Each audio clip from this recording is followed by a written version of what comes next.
دفعہ ایئرپورٹ پہ خاتون نے پوچھا کہ بھئی ہمارے شوہر جو ہیں وہ ایک سال کے لیے ملک سے باہر رہتے ہیں، تو ہمارے لیے یہ تو نیچرل ہے نا، وہ کہتے ہیں ہمیں پھر برائی کے خیالات آنا شروع ہوتے ہیں.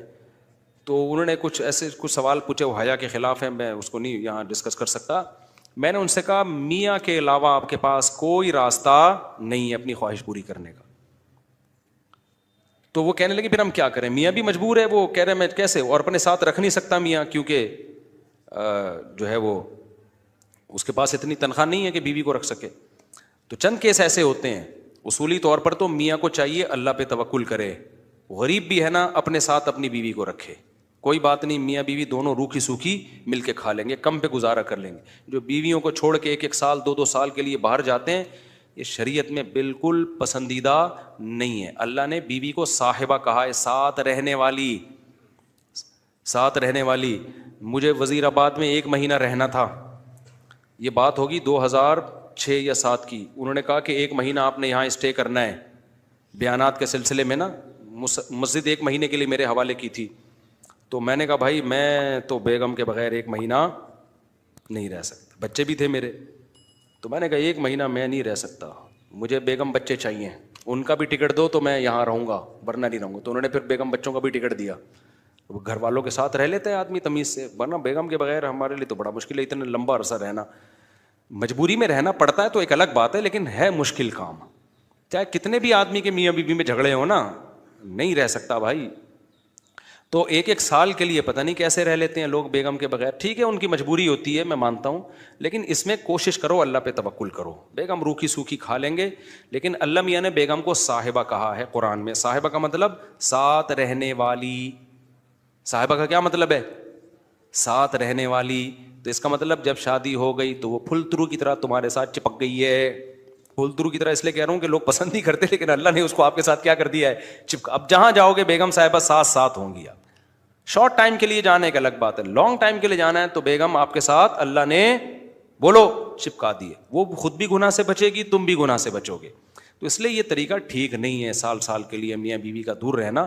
اور پھر خواتین بھی پریشان ہوتی ہیں. تو گناہ کسی کے لیے بھی حلال نہیں ہے. میں نے اس خاتون سے کہا کہ 1 سال آپ کا شوہر باہر ہے، کیا اس کے لیے حلال ہے گناہ کرنا وہاں پہ؟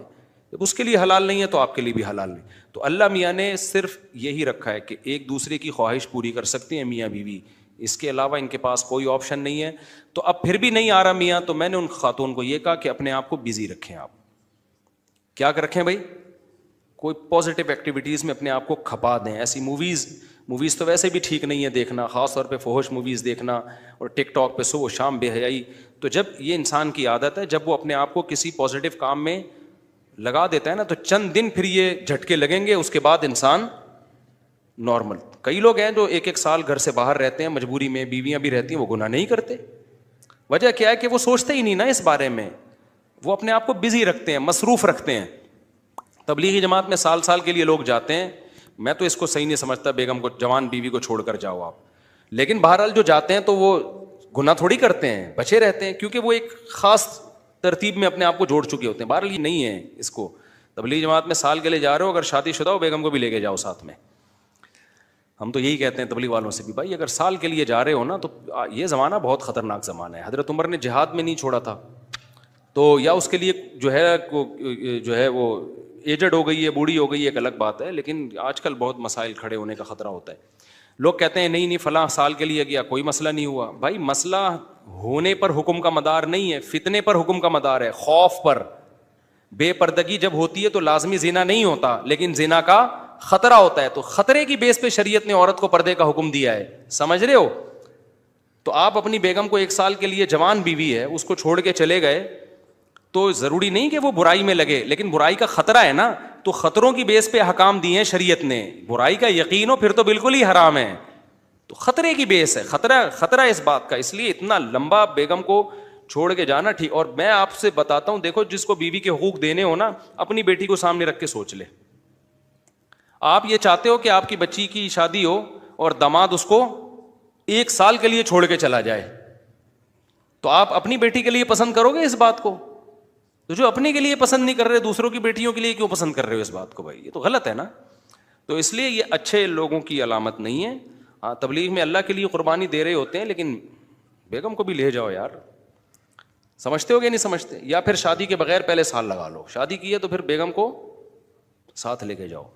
تو بڑے مسائل کھڑے ہونے کا خطرہ ہوتا ہے آج کل. تو اس لیے اس میں جب, اور اگر نہیں ہے کوئی صورت نہیں بن رہی ہے, تو پھر اپنے آپ کو مثبت ایکٹیویٹیز میں اتنا کھپا دو. تو میں آپ کو گارنٹی سے کہتا ہوں چند دن چند مہینوں کے بعد آپ کے دماغ سے وہ خیالات نکل جائیں گے. تو آپ مصروف کر دو گے اپنے آپ کو, لیکن اس بیس پہ آپ کے لیے کوئی بھی گناہ حلال نہیں ہے, گناہ حلال نہیں ہوگا آپ کے لیے. اچھا بھائی, طاہر شمیر رحیم یار خان انٹرچینج سے جب بھی گزر ہو میرے پاس کھانا کھا کے جائے. ٹھیک ہے انشاءاللہ, صلو علی الحبیب. چلیں کبھی گزریں گے تو.